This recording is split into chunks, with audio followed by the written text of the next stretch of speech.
여러분 안녕하십니까?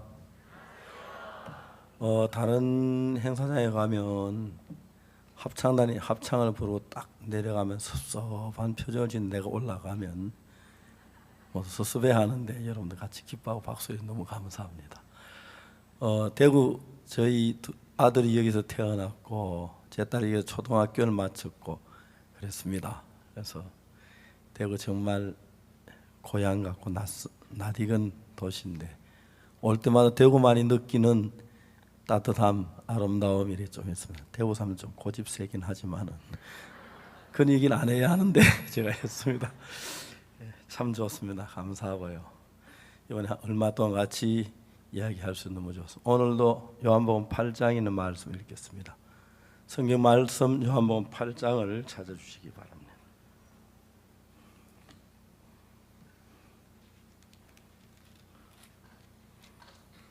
8장 1절 말씀부터 제가 읽습니다.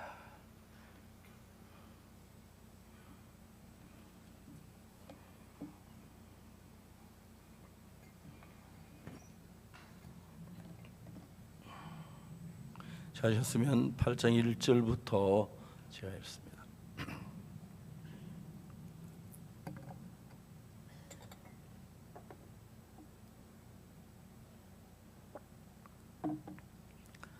예수는 감난산으로 가시다 아침에 다시 성전에 들어오시니 백성이 다 나오는지라 앉아서 저희를 가르치시더니 서기관들과 바리새인들이 간음 중에 잡힌 여자를 끌고 와서 가운데 세우고 예수께 말하되 선생이여 이 여자가 가늠하다 현장에 잡혔나이다. 모세는 율법 이러한 여자를 돌로 치라 명하였고 선생은 어떻게 말하겠나이까. 제가 이렇게 말하면 고소할 조건 없고자 예수를 시험함이르라.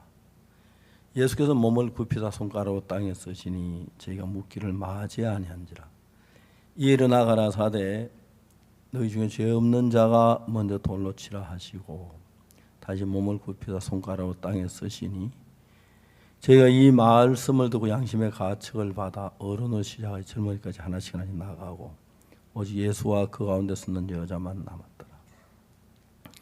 예수께서 일어나서 여자 외에 아무도 없는 것을 보시 이르시되 여자여 너를 고소하던 그들이 어디 있느냐 너를 정죄한 자가 없느냐 대답하되 주여 없나이다.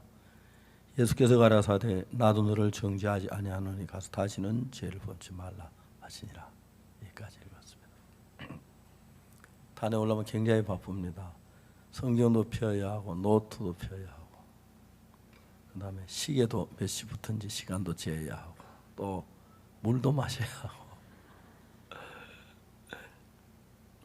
저는 옛날에 소설을 좀 많이 읽은 편이었습니다. 소설의 표현들이 작가들 쓴 표현들이 너무너무 좋아서 많이 심취되곤 했습니다.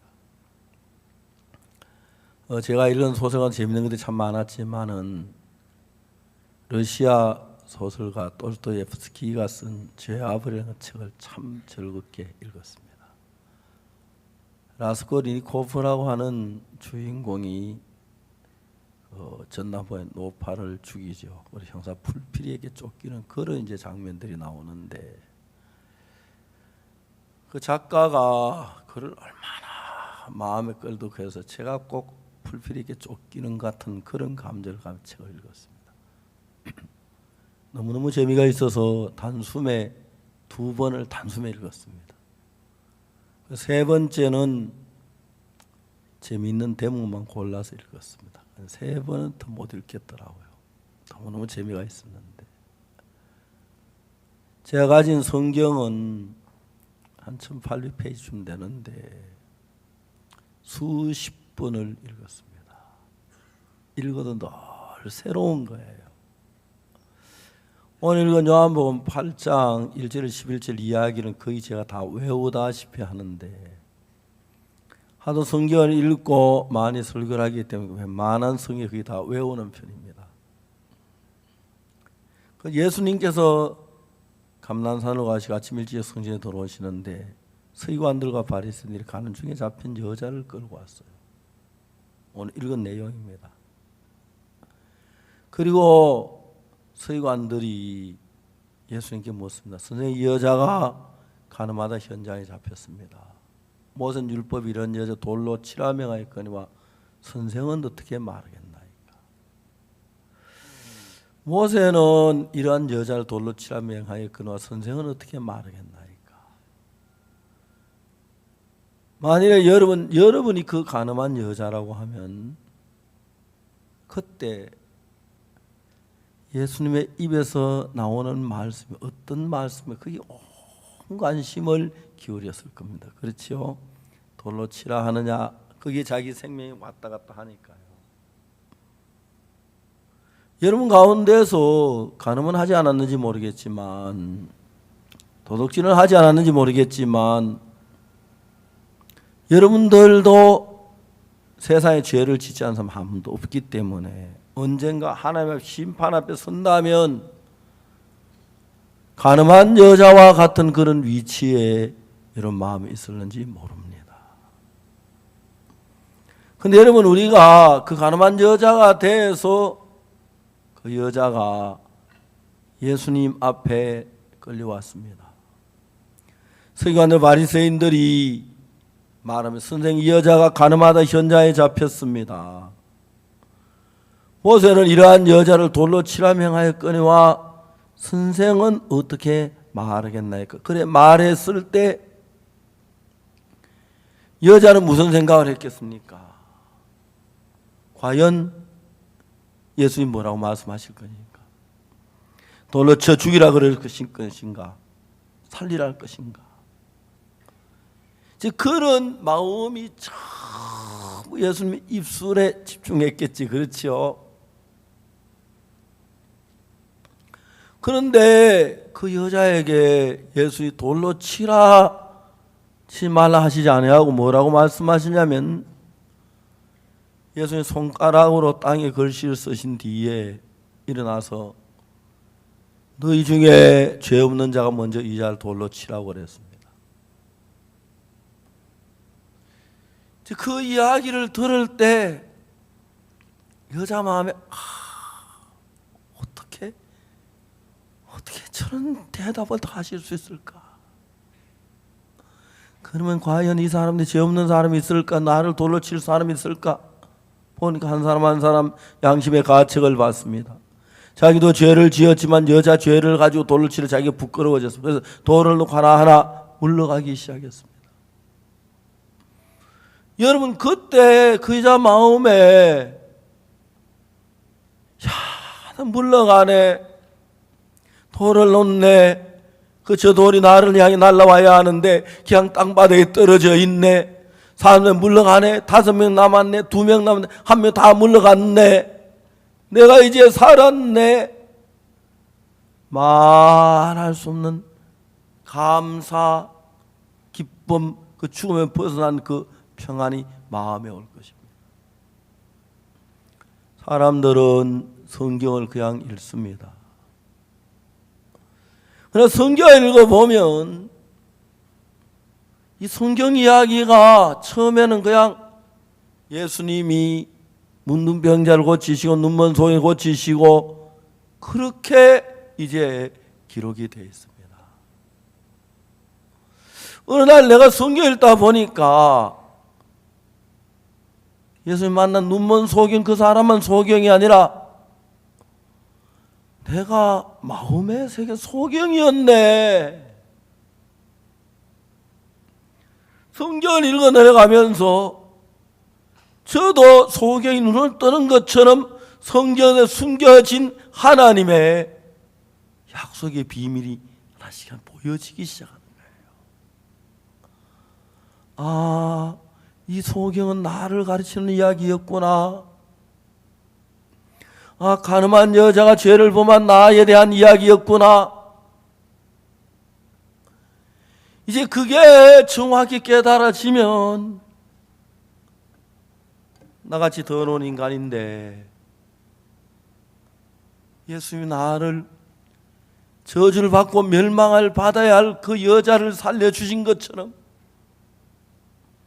나도 그 여자처럼 죄를 지었는데, 싸움을 했는데, 도둑질을 했는데, 거짓말을 했는데, 나도 멸망을 받아야 할 사람인데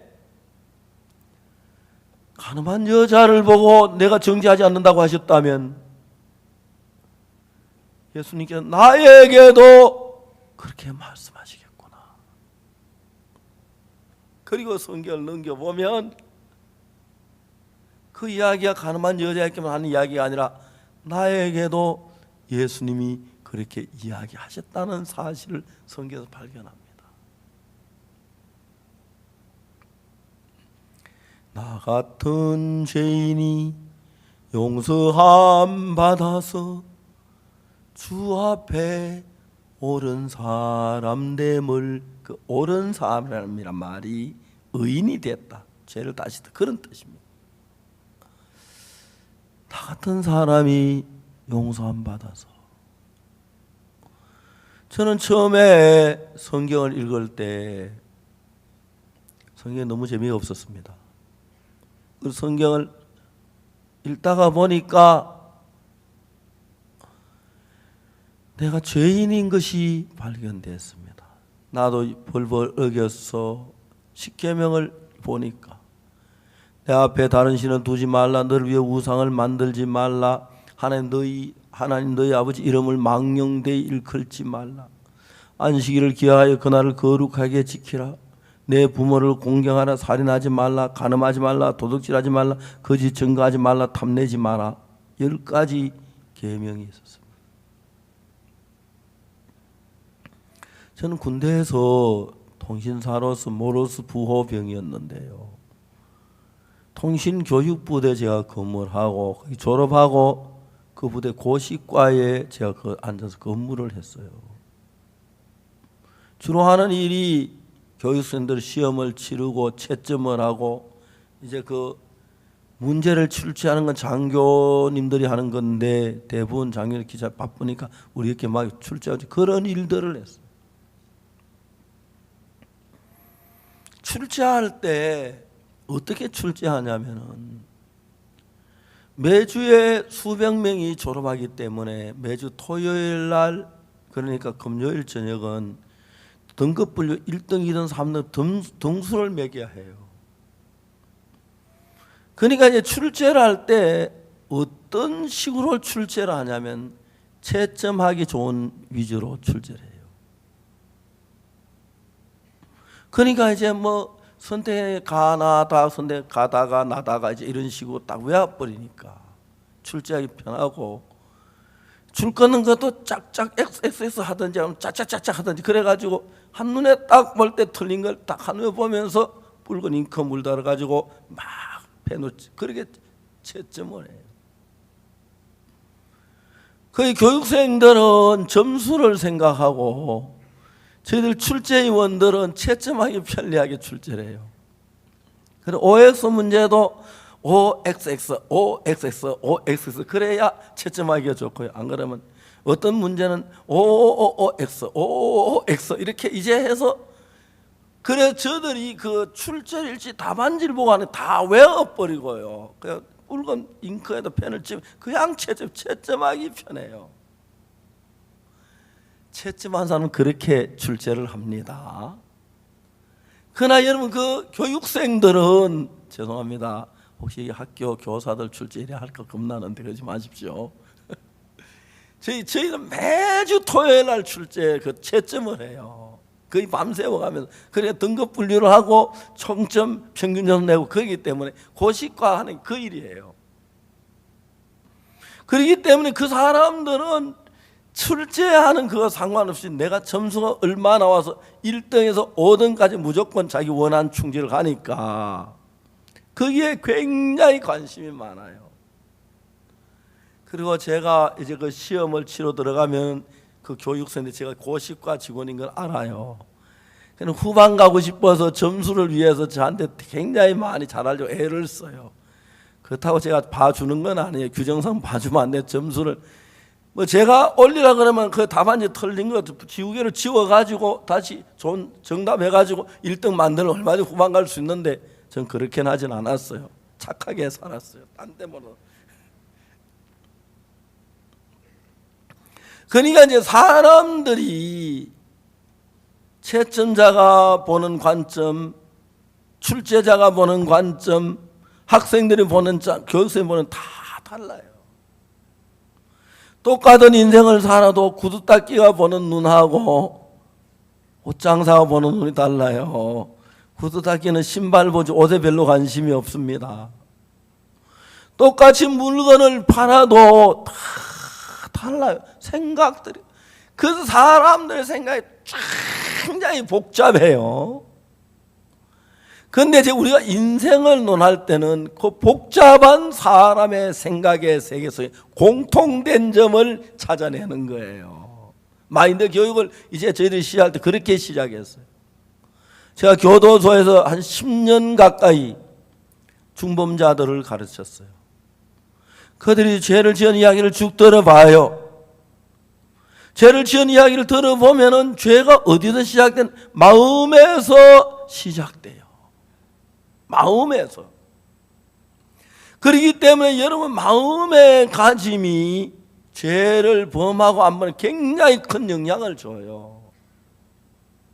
그리고 중요한 한 번 죄에 빠진 사람은 다음 죄에 익숙해져서요. 처음에는 막 두려운데 그런데 그 쉽지 않은 거예요. 어떤 친구가 교도소에 왔어요. 뭘 하다 왔냐면 강도짓을 하다 교도소에 왔어요. 형생할 때 뭐 우리는 아니 뭐 강도질에 돈 벌지 싶지만 절대 그렇지 않아요. 이 사람이 어느 날 칼을 숨겨가지고 가정집에 들어갔어요. 한가하게 아줌마가 낮인데 마루에서 빨래를 손대고 있었어요. 이 남자가 칼을 들고 딱 버티면서 돈 내놔 그랬어요. 근데 이 여자가 보통이면 팔팔팔팔 벌벌 떨고 그러는데 빙그레 웃는 거예요. 이 사람 정신병자인 줄 알았다 하더라고요. 처음에는. 여러분 강도가 또 칼을 들어내고 돈 내놔 그러면 막 팔팔팔 떨잖아요. 이 사람 빙그레 웃어요. 어떤 아저씨 우리 집에 잘못 왔어요. 이 여자 진짜 미쳤나? 강도하면 잘못이면 돈 내면 돈 받아지. 근데 우리 남편 경찰관이거든요. 오늘 쉬는 날에 집에 있어요. 여보 했어요. 문이 열리고 청년이 나오는데 큰 건장한 사람이 나오는데 나오는 것까지만 기억. 그 다음 기억이 하나도 안 나는 거예요.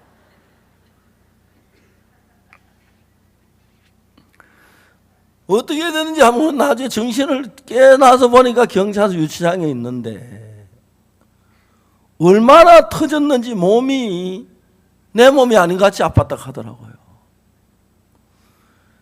사람들은 쉽게 강도질하지 도둑질하지 그러지만 그 모르는 사람 안 해본 사람이지 도둑질이 얼마나 어려운 건데요.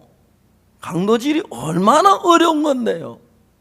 강도를 만난 사람 겁나지만 강도질 칼 들고 벌벌벌벌 떠는 사람 굉장히 많아요. 사람들의 마음에 공통된 부분들이 있어요. 공통된 부분들이 있어요. 그렇기 때문에 사람들의 마음의 세계를 정확하게 관찰해 보면은 이 성경은 그냥 여러분 이 성경을 읽을 때는 그냥 뭐 이야기 오늘 저에게도 어떤 여자가 가늠하다 잡혀가지고 돌말 죽어가려다 예수님 만났는데 죄 있는 자가 칠하게 다 도망가서 여자 살았다. 내용은 이게 다예요. 그러나 여러분 이 이야기 속에다가 이 하나님이 구약 그래서 영어에서 저 영문학을 공부하는 사람은 구약 성경 킹 제임스 버전 영어 성경을 적어도 한 몇 번을 읽어야 영문학을 했다고 한다는 것입니다.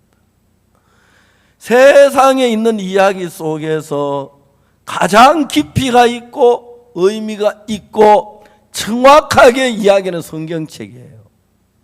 그래서 성경책을 보는데 사람이 단계에 따라 다른데 제일 첫 단계 사람들은 그냥 스토리밖에 몰라요. 뭐 가늠한 여자 가늠하다 잡혔는데 예수님 살려줬다. 근데 좀 더 깊이 들어가서 보면 그게 가늠한 여자의 마음이고 예수님의 마음이 보여요.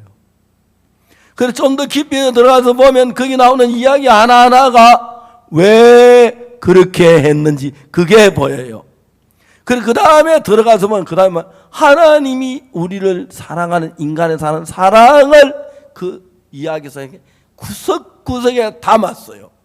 근데 우리 마음이 성경을 읽으면 하나님의 사랑에까지 단계에 들어가지 못한 상태에서 보는 사람들은 성경에 별다른 의미가 없어요. 그래서 이제 조금 처음에 들어가면은 성경에서 처음에 보이는 건 뭐 예수님이 병자 고치고 보리떡 5개로 5천 명 모이고 바다 위를 걸어가고 이건 믿어야 말까 사실이었나 그런 식으로 보여요. 좀 더 깊이 들어가면 마음의 세계가 보입니다. 그리고 이제 좀 더 깊이 들어가면은 성경에 나타난 스토리 하나하나가 그냥 이야기가 아니라 나를 가르쳐서 하는 이야기란 걸 알게 됩니다. 그러면서 여러분 요한복음 8장 이런 글을 읽으실 때 우리는 뭐 예수는 감난산으로 가시 아침에 성전에 나와 서기관과 바리새인이 나온지라 저희 가는 중에 잡힌 여자를 끌고 가서 예수께 말해 선생님 이 여자 가는 마다 현장에 잡혔나이다. 무슨 이런 여자 돌로 치라 선생님 뭐라고 말했겠습니까? 예수께서 그리고 통가를 땅에서 저희가 묻기를 맞이하는지라. 그래서 나오죠. 일어나서 너희 중에 죄 없는 자가 먼저 치라 하니 저희가 이 말을 듣고 양심이 같이 해보다. 그 이야기 내용은 그거 다예요. 근데 여러분 좀 더 깊이 들어가면은 그 여자의 행한 일이 혹시 여러분 간음을 안 한 사람이 있겠지만 다 아시겠지만 간음을 안 한 사람도 나는 간음을 안 했지만은 거짓말을 했어. 나는 간음을 했지만 미워했어.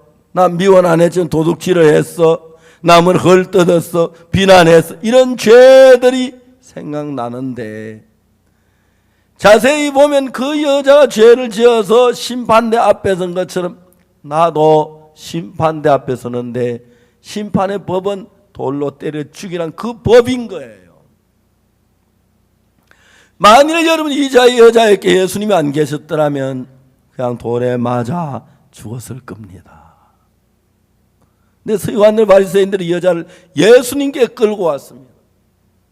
자, 이 여자가 어떤 방법으로든지 예수님을 만난 뒤에는 이 여자의 모든 문제가 예수님의 문제가 되는 것입니다. 그래서 예수님이 이 여자뿐 아니라 누구든지 간에 예수님 앞에 나왔고 예수님이 하신 그 말씀 마음에 받아들이면 내가 당한 어떤 문제든지 간에 예수님 문제가 되면서 그걸 놀랍게 처리해 주는 거예요. 그게 너무 신기해요. 저는 55년 동안 물론 어릴 때부터 교회를 다녔습니다만 55년 동안 예수님의 죄 사함받고 지내왔습니다. 지난 55년 동안 하나님 나에게 하신 일들을 인간으로 도저히 불가능한 일 수없이 많이 했습니다. 한 번은 제가 이야기 여러 번 했는데 들으신 분이 있었는지 모르겠습니다만 전화가 왔어요. 여보세요 하고 전화를 받았어요. 목사님 여기 아프리카 라이베리아예요. 이야기를 했어요. 라이베리아에 있는 우리 선교사가 있는데 저희들이 그 단기 선교사로 해서 한국 학생들을 해마다 약 1000여 명 되는 학생들을 모집해요. 그래서 우리 교육을 해서 그 선발해서 약 많게는 600명, 적게는 뭐 400명, 500명 이렇게 1년 동안 해외 봉사를 보냈어요. 그 프로그램에 갔다 온 학생들이 고생을 하고 밥도 굶고 말라리아도 걸리면서 돌아왔을 때는 굉장히 좋은 학생들로 변화했었어요.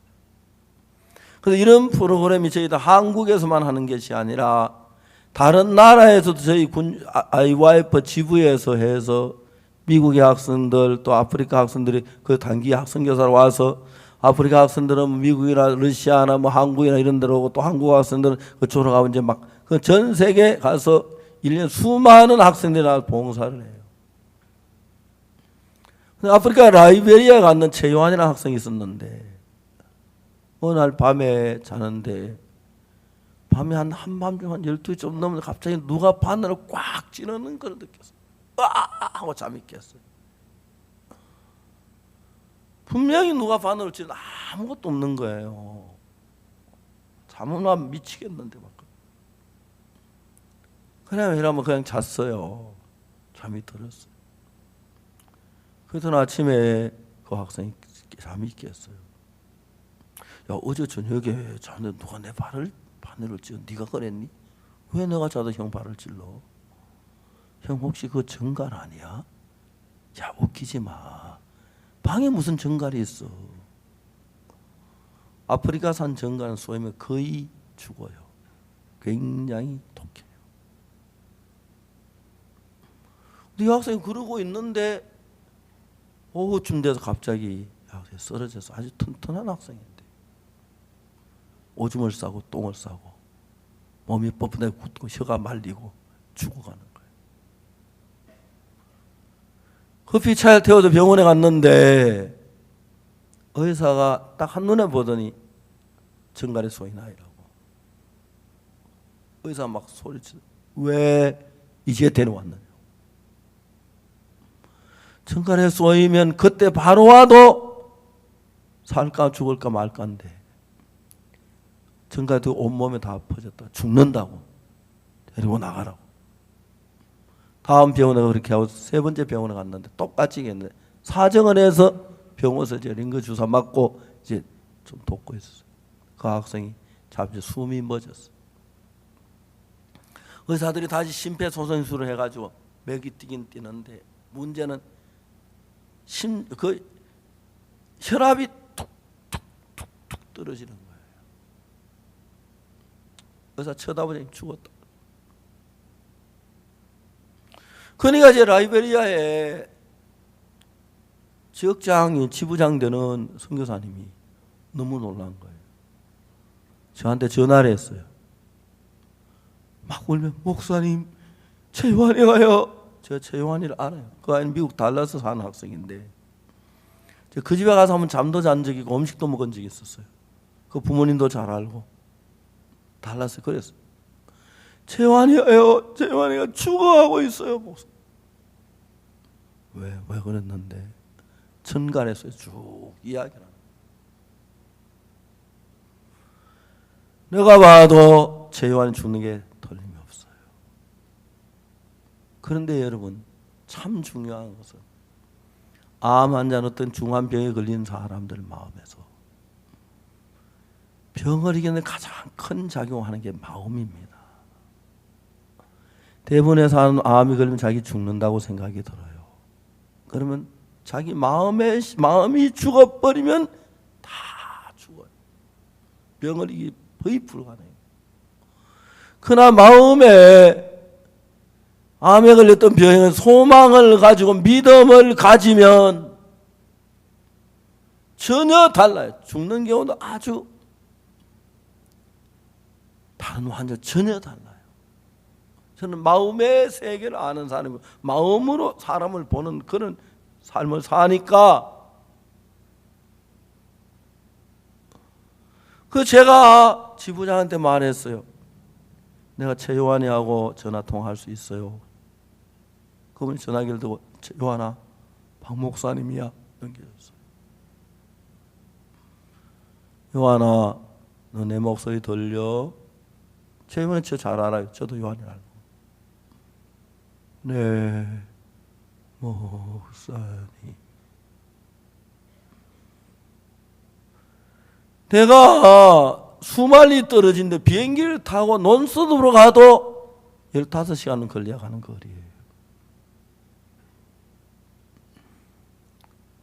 내가 그 요한에게 15시간 가기 전에 그건 죽었을 거예요. 의사 한 2-3시간 넘기기 어렵다는 것을. 그러면 내가 거기 있는 요한에게 뭘 줄 수 있어요? 약을 보냅니까? 아무것도. 근데 내가 마음에 소망을 넣어줄 수 있다는 건 들 생각이 들어요. 그날 아침에 저는 성경 읽다가 구약성 이사야 40장 31절을 읽었어요. 이사야 40장 31절에 오직 여호와를 앙망한 자는 새 힘을 얻으리니 독수리의 날개치며 올라감 같을 것이요 다른 박질하여도 곤비치 않고 걸어가도 피곤치 아니하리라. 새 힘을 얻는다. 그 말씀이 생각났어. 그래, 이 말씀을 요한에게 얘기했다. 요한아, 너 내 목소리 들려? 예, 너는 아프리카산 정갈에 쏘였대. 너는 죽어가고 있대. 요한도 그걸 잘 알아요. 아마 몇 시간 후에 너는 죽을는지 몰라. 근데 요한아, 내 이야기 들어. 내가 오늘 아침에 성경을 읽었었거든. 성경 어디를? 이사야 40장을 읽었어. 이사야 40장을 읽다가 31절에 무슨 말씀이 있느냐면 오직 여호와를 앙망하는 자는 새 힘을 얻는다고 기록된 걸 읽었어. 요한아, 성경에 있는 모든 말씀은 사람이 썼어. 이사야서는 이사야라는 사람이 쓴 책이야. 근데 이사야가 자기 마음 있는 글을 쓴 게 아니고 하나님의 계시를 받아서 하나님 보여주는 말씀을 그대로 기록했기 때문에 성경 66권은 전부 하나님의 말씀이야. 요한아, 하나님은 한 번도 거짓말 하신 적이 없어. 그분은 거짓말을 안 해. 그렇기 때문에 하나님 말씀하시기를 여호와를 앙망하는 자는, 여호와를 우러러보는 자는, 여호와를 우러러고 기다리는 자는 새 힘을 얻는다고 했어. 이건 하나님이 하신 말씀이야. 요한아, 내 얘기 잘 들어. 네가 정갈의 독을 이기려면 힘이 필요해. 네 힘 가지고 힘이 모자라서 정갈의 독을 네가 정갈의 쏘임 받아서는 죽어가고 있는 거야. 그러나 만일에 네가 힘이 더 있으면 너는 정갈의 독을 이길 수가 있는데 이 성경 말씀대로 하나님을 바라봐. 그리고 하나님 나를 살리신다고 믿어. 하나님을 앙망해. 그러면 하나님이 너에게 반드시 새 힘을 주실 거야.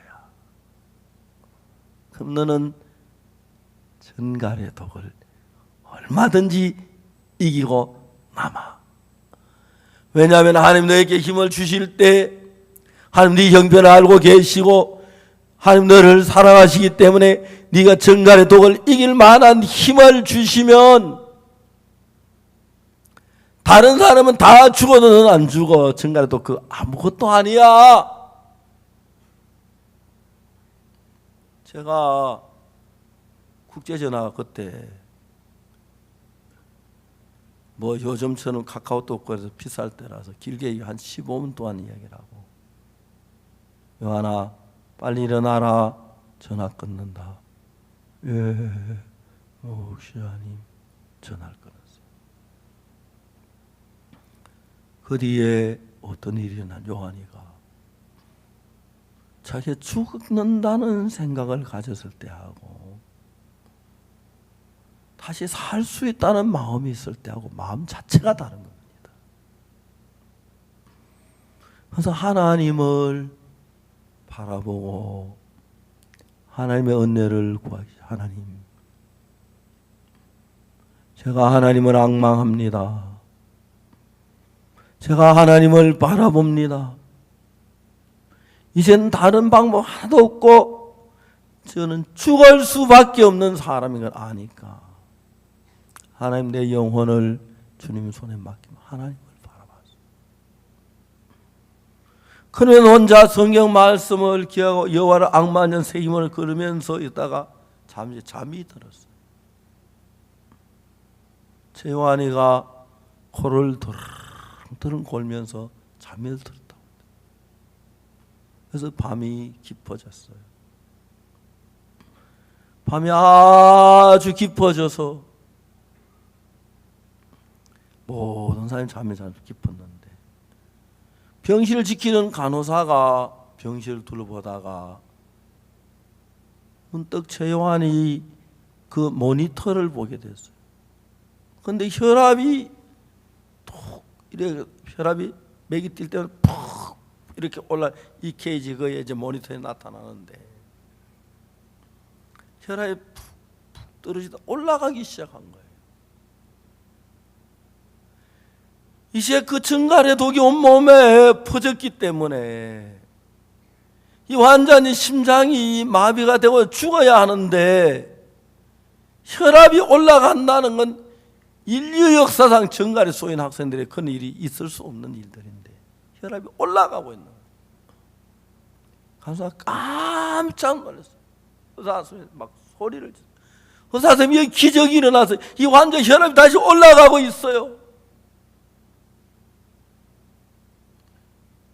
그 이튿날 아침인데 요한이 잠을 일어났어요. 형 괜찮아? 괜찮아. 형제 어제 어쩐지 알아? 형 막 소변 대변 다산 내가 막 수돗물로 씻고 그랬어. 그랬어? 그리고 발이 거의 다 썩었는데 한 20일 전에 발도 완전히 다 깨끗이 나왔어. 2013년도에 결혼했고 지금 두 아이의 아버지인데 LA에서 IYF 일을 해요. 너무 성실해요.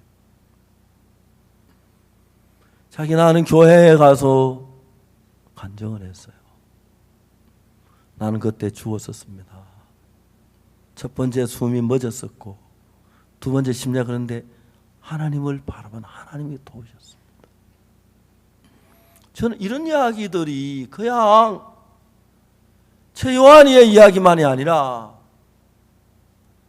나도 그런 때 이렇게 하나님을 의지하면 내가 나을 수가 있겠구나 그런 소망들이 내 마음에 일어나기 때문에 가늠한 여자 가늠하다 잡혀 죽을 수밖에 없는데 예수님 앞에 나아가니까 예수님이 그 많은 사람 물질을 살려준 걸 보면 하나님이 나도 그럴 때 도우시고 똑같이 나에게 역사하시겠다는 믿으니까 내가 죄가 많고 추한 사람인데 예수님 내 모든 죄를 씻어주시고 나에게 평안을 주시고 기분 너무 감사하면서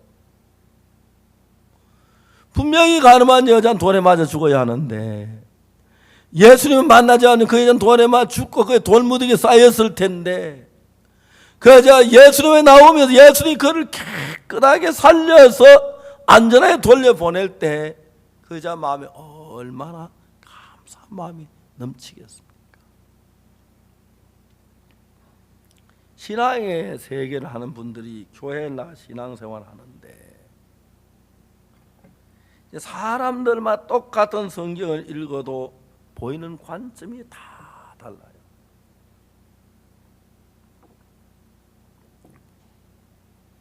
내가 자주 이야기했지만 이 성경을 자세히 보면 성경은 가늠한 여자 이야기, 38년 된 병자 이야기, 아니면 삭개오의 이야기 그런 이야기인데 자세히 보면 그 이야기가 제 이야기란 걸 정확하게 알 수 있어요. 너무 행복한 거예요. 그래서 여러분들이 처음에 성경을 읽을 때는 성경이 너무 재미가 없어요. 왜냐하면 성경은 진실을 표현하기 위하여 다른 소설이나 잡지를 쓸 때는 문장력을 발휘해서 우리 마음에 감정이 일어나도록 해요. 감동이 되고 재미가 있게 되고 그런 목적으로 글을 쓰기 때문에 세상은 글을 읽으면 그 글하고 내가 공감대가 되면 글 자체에 굉장히 재미가 있고 또 보고 싶고 정말 웃고 이제 그러면서 글을 읽어요. 근데 이 성경은 그냥 한 번, 두 번 잘 모르지만 10번 읽고 20번 읽고 뭐 50번 읽고 100번 정도 읽어 내려가면 성경 속에 그 보이는 색이 환하게 보여요. 저희들 교회 젊은이들에게 성경을 읽으라고 권하는데 성경이 한 1800페이지가 되기 때문에 한 페이지 읽는데 한 2분이 걸려요. 1800페이지가 3600분인데 시간으로 환산 60시간이 걸려요. 저는 일주일 동안에 6일 동안에 하루에 10시간 성경을 읽으면 신구약 성경 한 번을 읽어요. 제가 학생들에게 이야기해요. 아침에 학생이 5시간 잠을 자고 너희들이 성경학자가 되고 싶으면 5시간 잠을 자고 9시간 24시간이니까 9시간 네가 뭐 학교 가고 그렇게 하면 10시간이 남아요. 그 10시간 동안 성경을 읽으면 하루에 얼마를 읽습니까? 30페이지, 60페이지, 120페이지 그렇게 읽지요. 10시간이니까. 맞아요. 예, 1시간에 60분에 30페이지를 읽으니까 10시간이니까 300페이지를 읽어요. 10시간에 300페이지를 읽으면 6일 만에 신구약 성경 한 번 읽을 수 있어요. 1년이면 50번을 읽는데 대학교 졸업하는 학생들이 대학 졸업할 동안에 4년 동안 성경을 읽으면 200번을 읽을 수가 있어요. 여러분이 누구든지 간에 IQ가 거의 정상적인 사람이 신구약 성경 200번쯤 읽으면 성경 속에 흐르는 하나님의 마음의 세계가 그대로 보여져요. 제가 교도소 안에 성경 많이 있는 사람, 교도소 별로 할 일이 없으니까 공장에 출력한 나가는 사람들은 신약 성경을 다 외우는 분들이 있어요. 깜짝 놀라요. 제가 한번 실험을 해봤어요. 어디 이야기하면 제가 몇 번 읽고 나서 그 뒤에 따라 외우는데 몇 번 틀리긴 해도 거의 다 외워요. 근데 여러분 성경을 그냥 읽지 말고 마음으로 성경에 나타난 세계를 그리가면서 성경을 읽으면 이거 성경 마음에 젖어요. 그럼 여러분들이 성경에 있는 하나님의 마음하고 이런 마음이 만나게 돼요.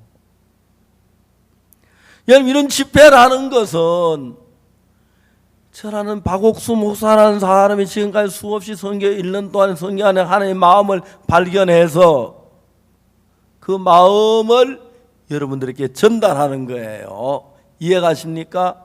여러분은 성경을 수십 번 수백 번 안 읽었지만 그 마음을 느낄 수 있도록 하는 일을 하는 게 제가 하는 일이에요. 그냥 여러분 교회 다니는 게 목사가 착한 일 해라, 도둑질하지 말라, 술 마시지 말라, 도박하지 말라, 그게 아니에요. 그래서 여러분이 하나님의 마음을 알면 하나님의 마음을 손으로 더듬다 보면은 거기는 사랑도 있고 평안도 있고 행복도 있고 소망도 있고 지혜도 있고 믿음이 있는 걸 느껴요. 그래서 하나님의 마음이 여러분 속에 마음에 받아들여지면 여러분이 없던 사랑이 일어나고요. 이해하십니까? 없던 평안이 일어나고 없던 행복이 일어나고 없던 즐거움이 일어나요. 그런데 오늘 많은 기독교인들이 어떻게 신앙생활 하려고 하냐면 예를 들어 자동차가 막 가는데 열이 막 올라갈 때 오버히터 되면 엔진이 녹죠, 그죠? 그러면 여러분 그때 열을 식혀야 하는데 메타기 올라가면 메타기를 딱 끝까지 낮춘다고 되는 건 아니잖아요. 그렇죠? 그렇죠. 열은 여전히 올라가기 때문에 메타기는 열이 올라가기 때문에 메타기가 열이 올라가는 건데 열을 낮춰야 하지 메타기만 올라가면 되는, 낮추면 되는 게 아니라는 겁니다. 휘발유가 모자라 기름 이제 메타기 오일 메타기 뚝 떨어졌을 때 그 꺾어가지고 올리 메타기만 올려야 되는 게 아니라 기름이 들어가서 그렇게 돼야 하는 거거든요. 그렇기 때문에 여러분 성경을 읽으면 그냥 내가 착하게 살아야 한다, 죄를 짓지 말아야 한다, 남에게 잘해야 한다, 그 아무래도 의미가 없는 것은 내 마음 안에 하나님의 마음이 들어와서 착한 일을 하는 것하고 내가 착해지려고 착해지는 것하고는 천지차예요. 다시 말하면 내가 말라리아가 열이 올라갈 때 열을 낮춰야 하는 게 아니라 말라리아 병균을 잡아서 열이 낮아져야 하지, 열만 낮추면 막 냉장고 속에 집어넣는다고 되는 게 아니라는 겁니다. 그것처럼 우리 신앙할 때 착하게 행동하려고 애쓰고 남을 위해 도우려고 해서 그렇게 해야 하는 게 아니고 내 마음에 착한 마음이 들어와서 나는 음란해서 간음하고 싶은데 하지 말라고 애쓰는 게 아니고 내가 도둑질하고 싶은데 애쓰는 게 아니고 남을 미워하는 마음이 있고 음란한 마음이 이런 있는데 내가 안 하려고 하는 게 아니라 하나님의 마음이 내 속에 들어오면은 간음하고 싶은 마음이나 도둑질할 그런 마음들이 죽어요. 예수님의 마음으로 변해요.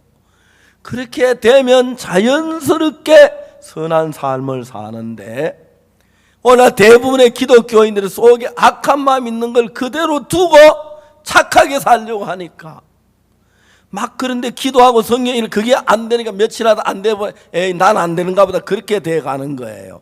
그 말이 이해가십니까?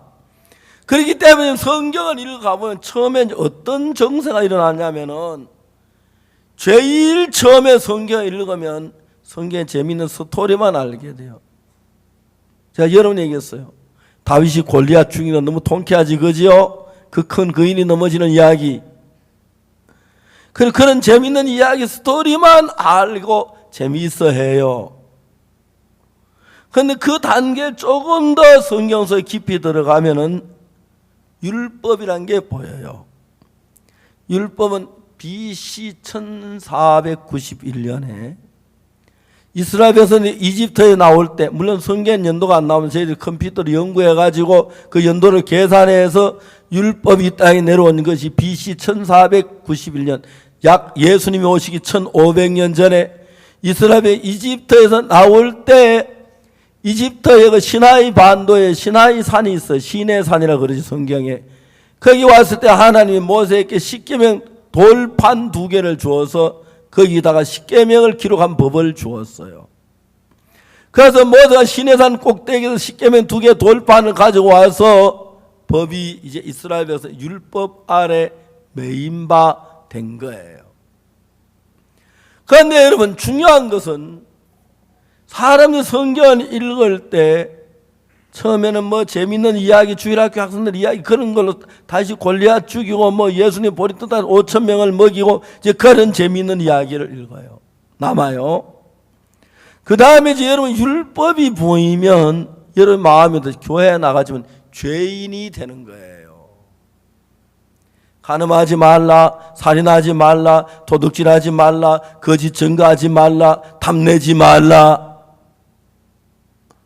그러니까 여러분 이스라엘 백성들이 그 법이 내려오면서 그들이 시내산 모세 십계명 2개 돌판을 가지고 내려올 때 그 금송아지를 만들어 가지고 하나님이 이게 우리 하나님 우리를 애고 건져내시다 찬양하고 금송아지에게 예배를 드렸어요. 그래서 그날 법이 내려온 날 법을 어겼기 때문에 3,000명이 죽임을 당해요. 그러니까 여러분 성경 여러분도 이 율법 그 다음 달 율법이 여러분 마음에 들어오면은 여러분 죄인이 되는 거예요. 이해가십니까?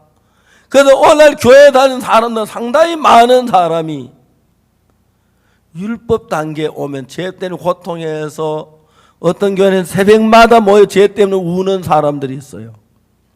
그 여기 저 주암산이나 또 서울의 청계산 삼각산에 가면은 밤마다 죄 때문에 울며 죄 용서해 달라고 비는 분들이 참 많아요.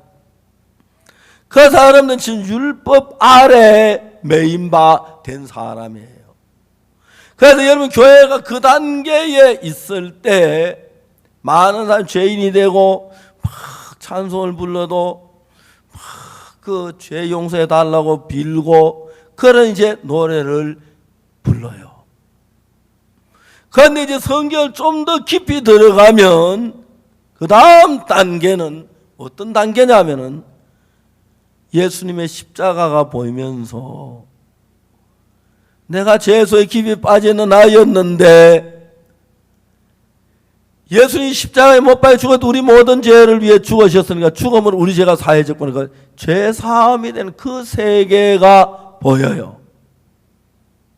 그래서 사람들 만나 성경 이야기만 한 5분 정도 하면 이번 성경 수준은 1단계에 머물러 있다, 2단계에 머물러 있다, 3단계에 머물러 있다, 그 다음에 영적인 깊은 세계에 있다. 그게 금방 구분이 돼요.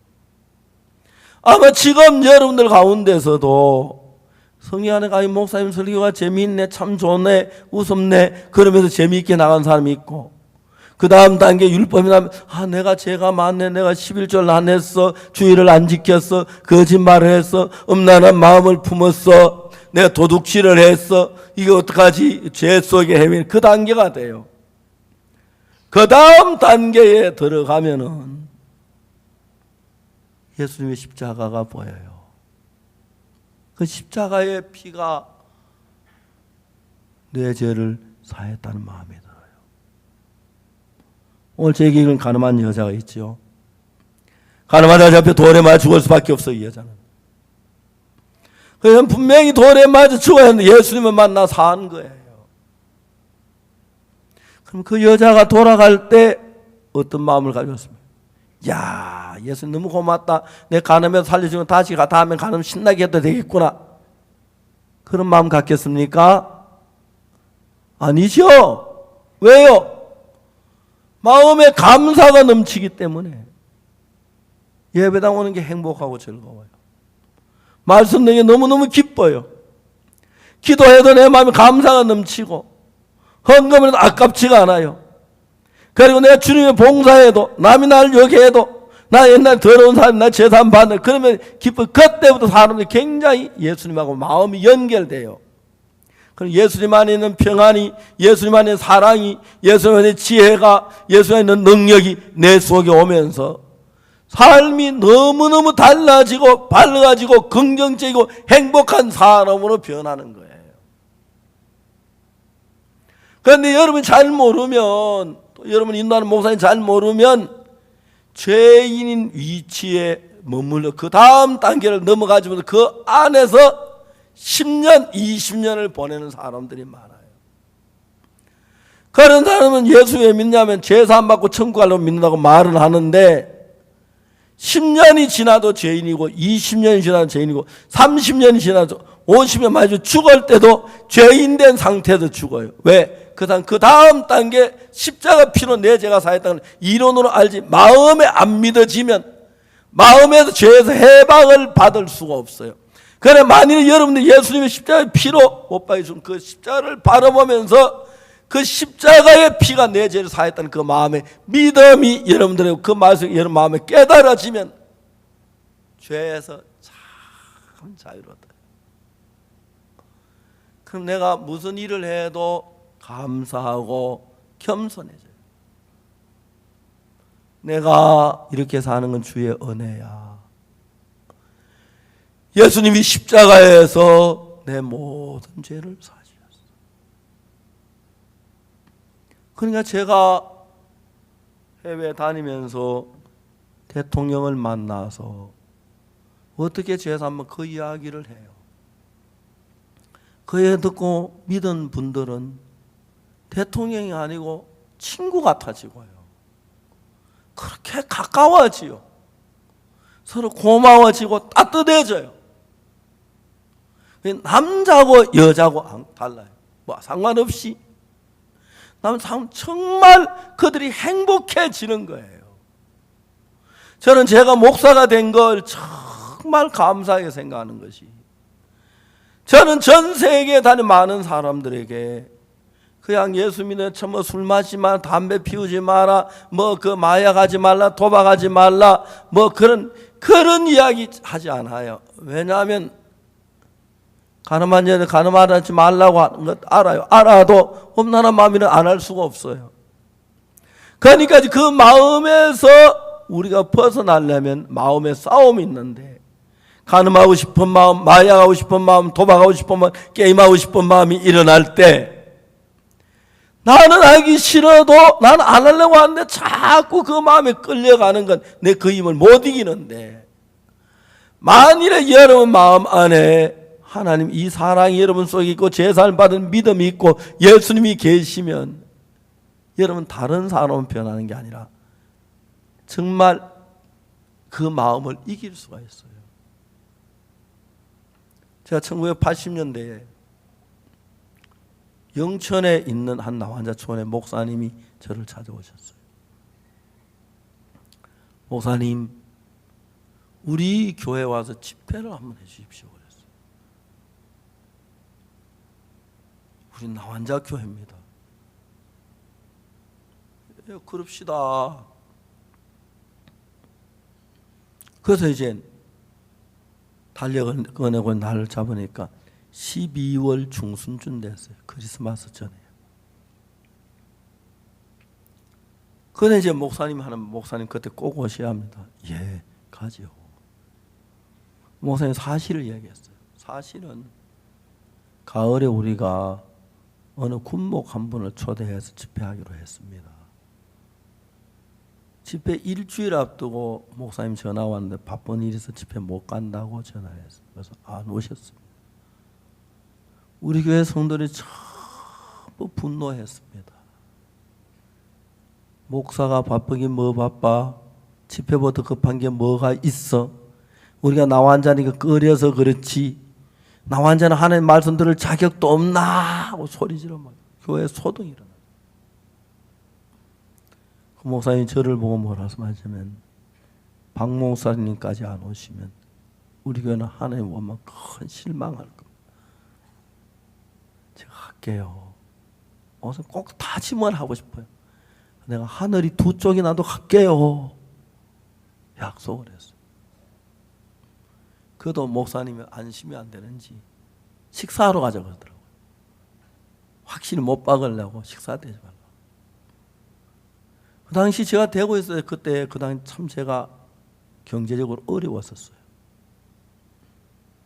갈비 그는 완전히 그림의 떡이었는데, 그 목사님 자주 가는 식당 같아요. 갈비집인데 크다란 팬을 놓고 갈비에 잔뜩 구웠는데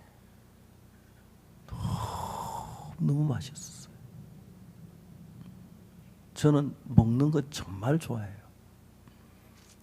제가 뭐 음식 먹고 마시던 기억은 오래오래 가요. 그런데 갈비 너무 맛있어. 한참 먹는데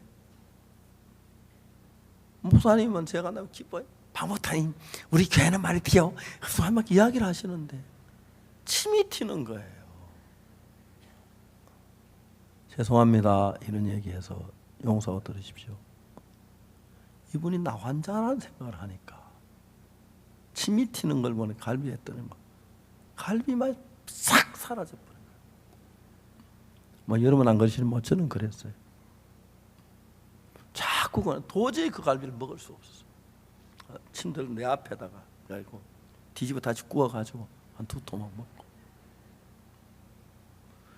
그 많은 갈비를 요정도 싸가지 갈 건데 나 또 뒤돌아보며 섭섭하게 돌아왔어요. 교회 왔는데 목사님들도 종류라고 말이 안 돼.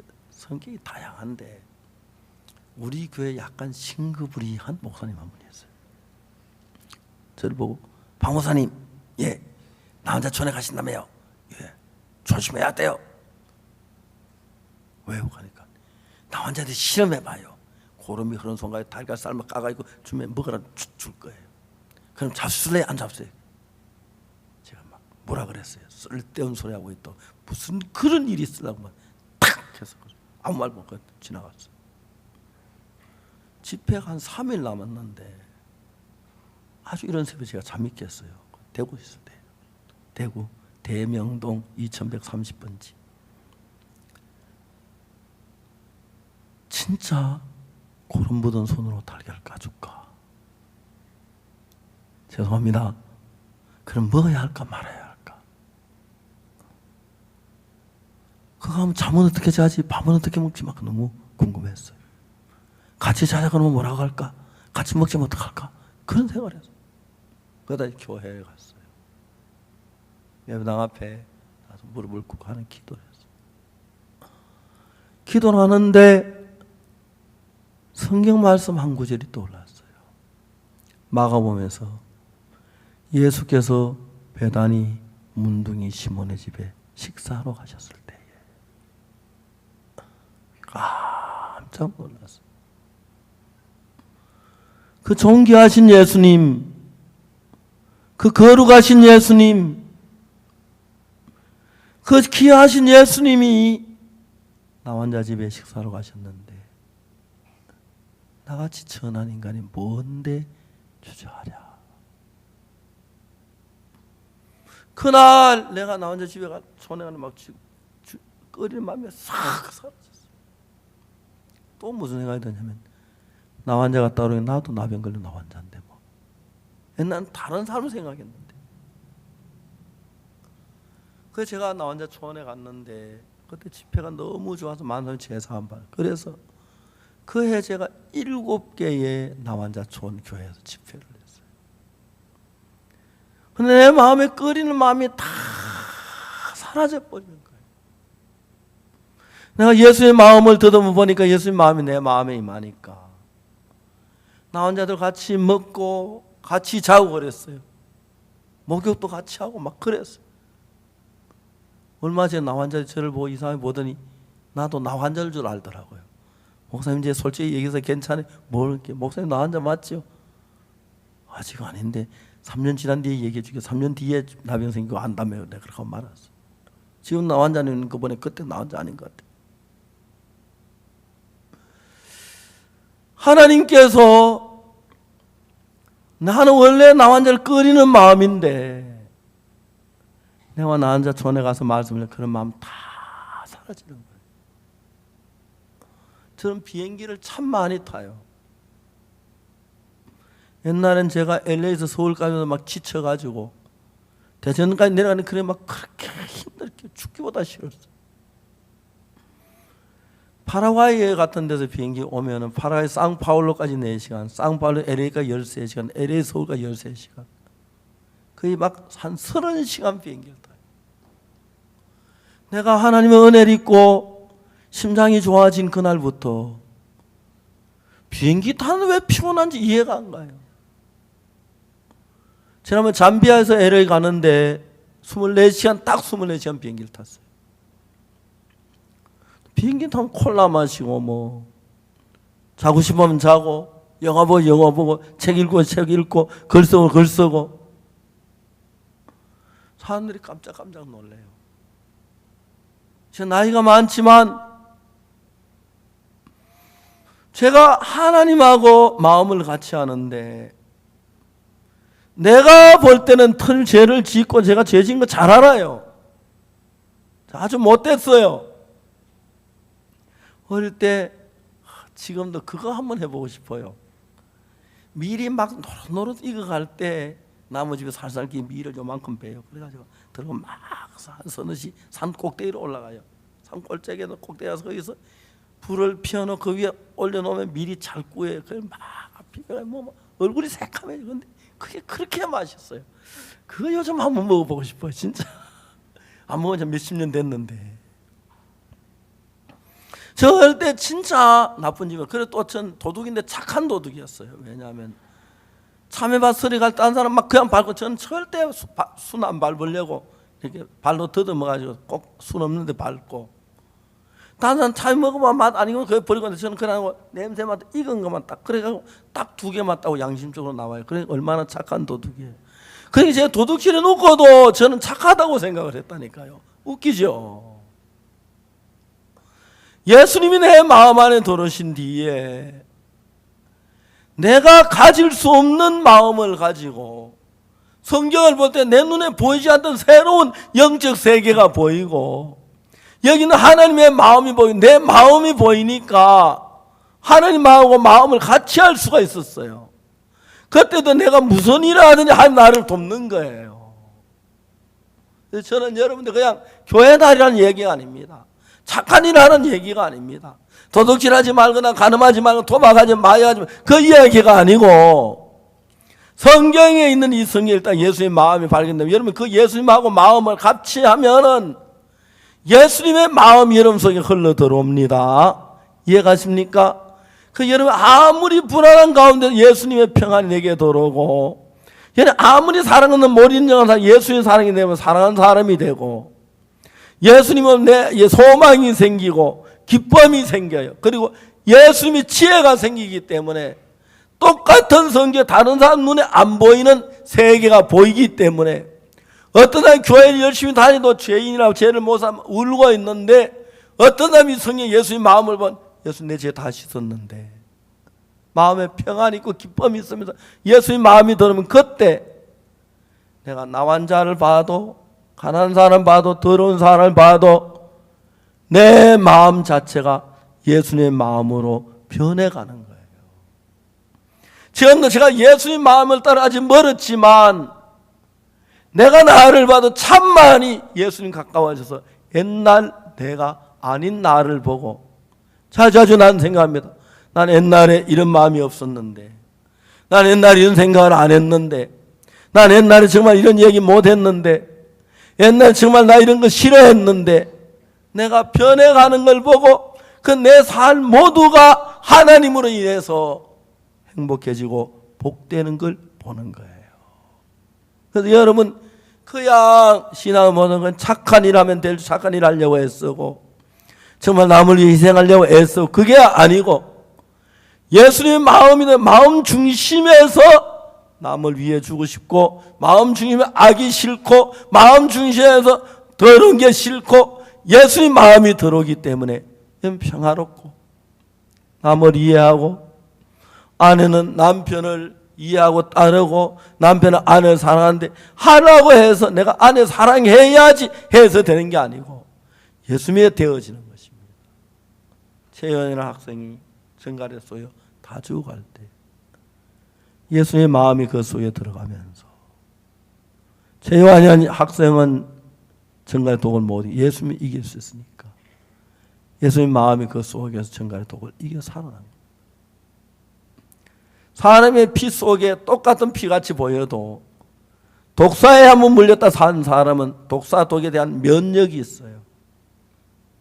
독사에 물린 사람을 어떻게 치료하냐면은, 독사에 물린 사람을 찾아서 같은 피를 가진 사람을 찾아서 그 피를 뽑아가지고 독사에 물린 사람에게 넣으면은, 전에 독사에 물렸다 살아난 사람은 그 피 속에 독사의 독을 이기는 면역 체계가 있기 때문에 처음 독사에 물린 사람은 면역 체계가 없어서 죽는데 독사의 독을 이기지 못하지만, 독사에 물린 사람의 피를 받으면 그 피 속에 있는 면역 체계가 독사의 독을 이겨서 그 사람이 살아나요. 독사에 물린 사람은 항상 그래야 돼요. 우리는 죄에 대한 면역이 없고, 그래서 죄를 이기지 못하고 죄에 넘어지고 죄에 끌려다니지만, 예수님은 죄를 이기면 예수의 마음이 우리 속에 들어오면 여러분 죄를 이기는 마음이 마음에 형성됩니다. 두려움을 이기게 됩니다. 고통을 이기게 되고 슬픔을 이기게 됩니다. 그래서 이건 똑같은 세상이지만 전혀 다른 마음의 세계로 세상을 살기 때문에 행복하고 기쁩니다. 전 세계 많은 사람들에게 이런 예수님을 소개합니다. 시간이 많이 갔습니다. 내일 아침 저녁 이어서 확실하게 예수님 마음을 가지고 복되게 사는 방법을 말씀해 드리려고 합니다.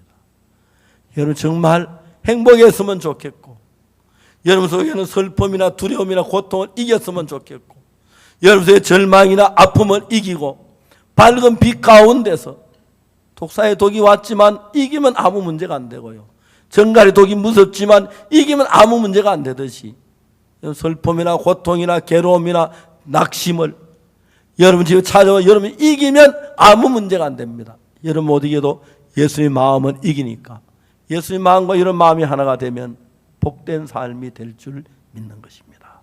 기도하겠습니다.